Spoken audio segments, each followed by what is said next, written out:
If you are over 50 and your lower back or knees ache every time you stand up from a chair, don't rush to blame aging. The real culprit is almost certainly hiding in plain sight, right beneath your feet. I see it every single day in my practice. Patients come in convinced their spine is crumbling or their knee cartilage is gone. They're ready for surgery or a lifetime of painkillers. But after watching them walk for just 30 seconds, I can usually pinpoint the exact problem. It's not their joints that are broken, it's the way they move, their gait. The simple, repetitive pattern of how their feet hit the ground with every step. We take walking for granted, but each step sends a shockwave from your heel all the way up through your ankles, knees, hips, and into your spine. If that shockwave is absorbed correctly, your joints are protected. If your gait is off, that same shockwave becomes a tiny hammer, pounding your cartilage and discs with every single stride. Day after day, year after year. No wonder things start to hurt. Here's the hard truth most doctors won't tell you. You can take all the glucosamine and collagen in the world, but if your walking pattern is dysfunctional, you are simply feeding a broken machine. You have to fix the mechanics first. Today, I'm going to share 6 simple gait changes that can dramatically reduce the stress on your spine and knees. These are not complicated exercises. They are tiny corrections you can make starting with your very next step.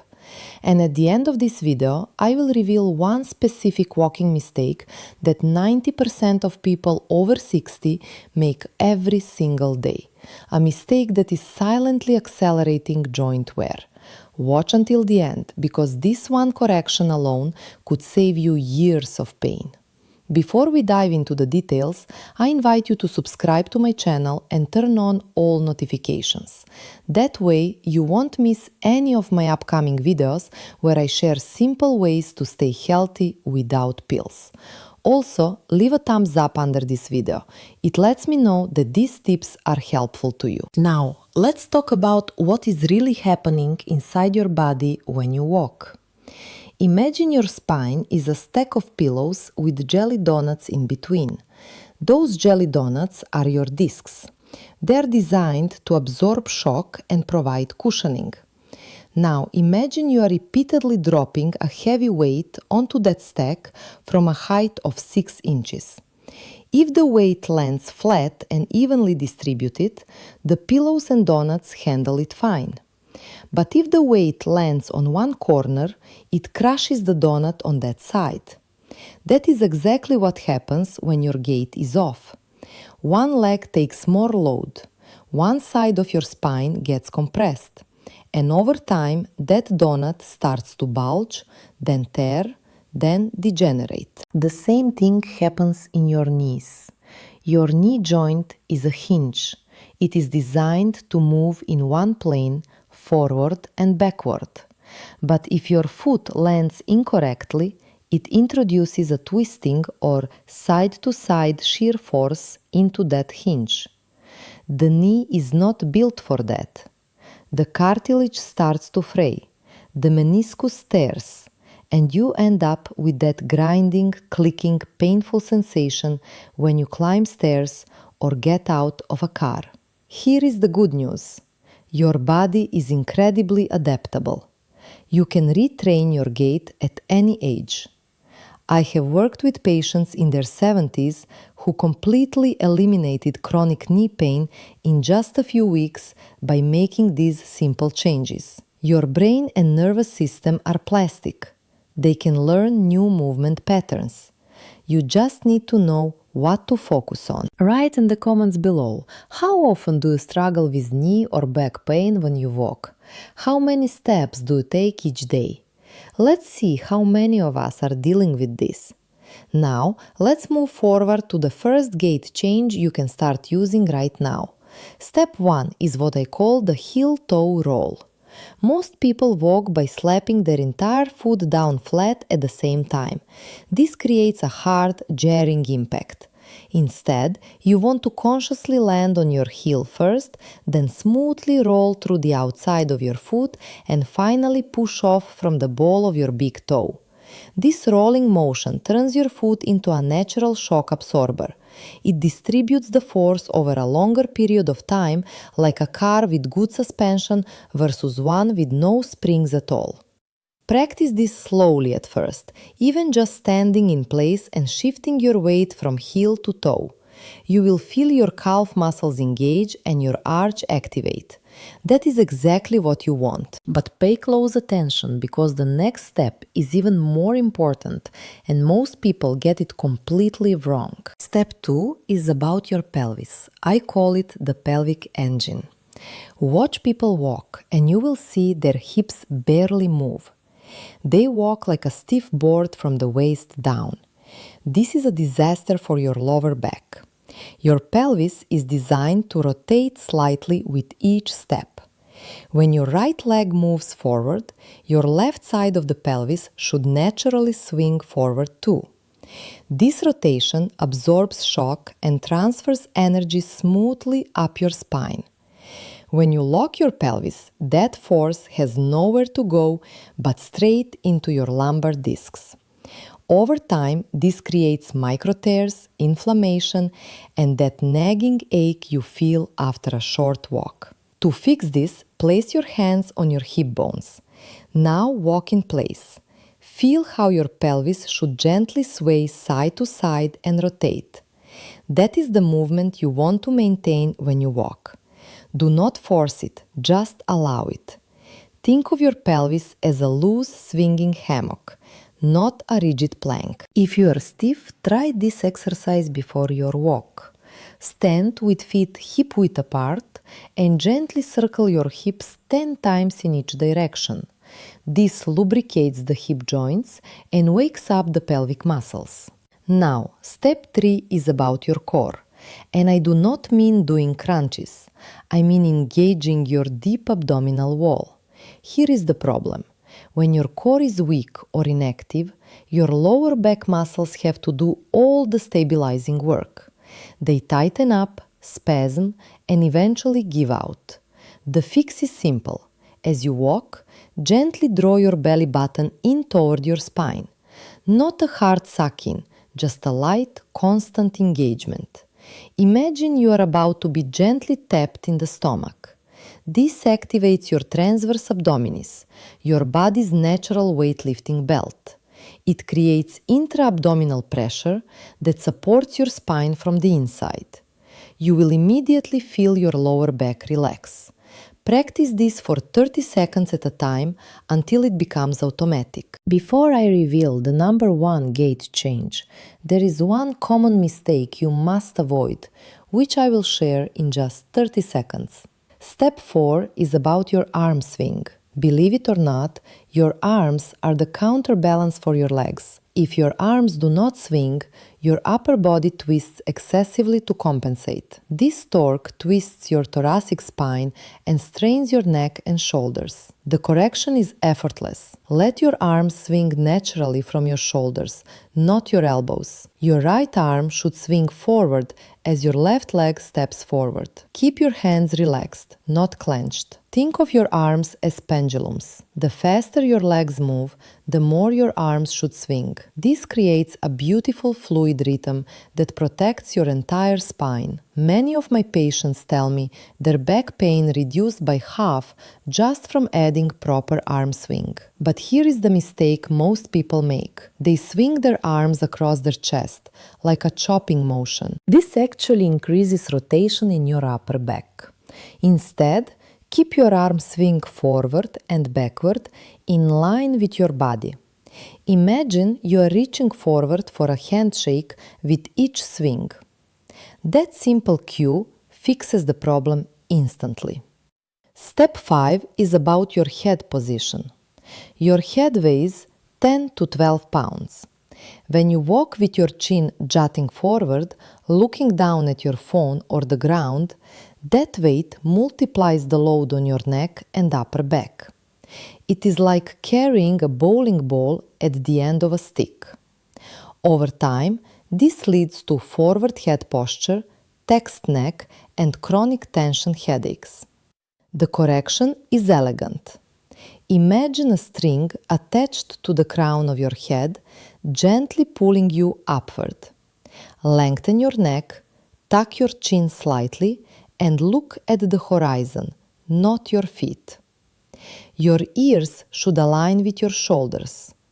When you walk like this, your spine decompresses, your airways open up, you breathe deeper, and you look and feel more confident. Practice this for 1 minute every hour if you sit at a desk. Now, step 6 is where most people over 60 silently sabotage their knees.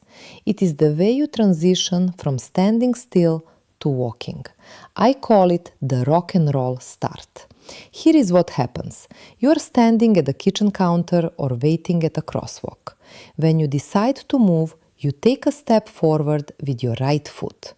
But your body weight is still planted on both feet, so your knee has to absorb the full force of your body weight as it lunges forward. That is a shock load. Do that 1,000 times a day and your knee cartilage slowly grinds down. The fix is simple. Before you take that first step, shift your weight completely onto your back foot. Then, and only then, lift your front foot and step forward. It feels like a gentle rock, a weight transfer. This small pause reduces the impact on your front knee by nearly 40%.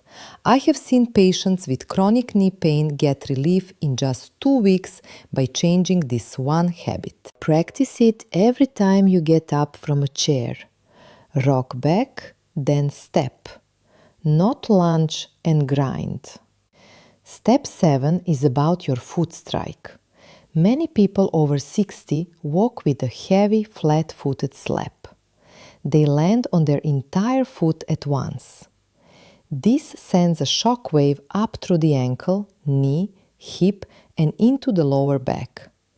It is like dropping a brick on concrete every single step. Over a mile, that is roughly 2,000 bricks. Your joints were not designed for that. The healthier alternative is a gentle heel-to-toe roll. Land softly on your heel, then roll through the middle of your foot and finally push off with your toes. Think of it as a smooth, continuous wave, not a stomp. Imagine you are walking on eggshells or on a soft carpet. Your footsteps should be quiet. If you can hear your own footsteps, you are landing too hard. Practice this by walking barefoot on a hard floor at home. Listen to the sound. Aim for silence. That silence is the sound of your joints thanking you. Step 8 is about your stride length. As we age, we tend to take shorter, shuffling steps. This is often a subconscious reaction to fear of falling. But short steps actually increase the load on your knees and hips. They force your joints to bend more with each step, and they reduce the natural shock absorption of your leg muscles. The correction is counterintuitive. Take slightly longer steps, but not too long. Your step length should be natural, not forced. A good cue is to imagine walking over small puddles. You want to step over them, not shuffle through them. This engages your hamstrings and glutes, which are your body's natural shock absorbers. When your glutes are engaged, your knees take less pressure. I tell my patients, walk like you own the sidewalk, not like you're sneaking past a sleeping dog. And before I reveal the final, most critical step, let me share a common mistake that undoes all these benefits. Many people, after learning these tips, try to change everything at once. They overthink their walk. They become stiff and robotic. This defeats the purpose. Your gait should feel natural, fluid, and effortless. So here is my advice. Pick just one of these steps to practice today. Master it for a week. Then add the next one. Your body needs time to rewire these new movement patterns. Rushing leads to frustration and injury. Be patient with yourself. Your joints have been walking a certain way for decades. They can learn new tricks, but it takes gentle repetition, not force. Now for the final step, the one that ties everything together, the one that most people overlook completely. It is not about your feet, your hips, or your posture. It is about your hands. Step 6. The arm swing. Yes, your arms. When you walk, your arms should swing naturally in opposition to your legs. Right arm forward, left leg forward. This is not just for balance. The arm swing creates a rotational torque in your upper spine. That torque gently mobilizes your thoracic vertebrae, the mid-back. And here is the secret. When your mid-back moves freely, your lower back and hips do not have to work as hard. They can relax. I see so many patients over 60 who walk with their arms held stiffly at their sides, or worse, with their hands in their pockets. This locks up the entire upper body. The shoulders hunch forward, the chest collapses, the lower back compensates by arching too much, and the knees take the brunt of every step. The correction is simple. Let your arms hang loose at your sides. As you walk, allow them to swing gently, like a pendulum. Do not force the swing, just let it happen naturally. Your palms should face your thighs. Your shoulders should stay relaxed, not shrugged up toward your ears. A good mental image is to imagine you are holding a small, delicate flower in each hand. You don't want to crush it, but you also don't want to drop it. That gentle, relaxed grip naturally opens your shoulders and frees your arm swing. Practice this for just 5 minutes a day. You will feel a difference in your entire gait within a week. And there you have it, 6 simple gait changes that can save your spine and your knees. Let me quickly summarize them for you. 1.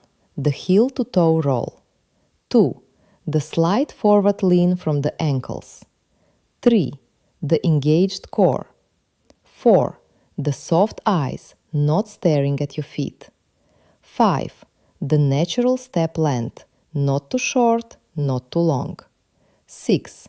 The relaxed arm swing. That is it.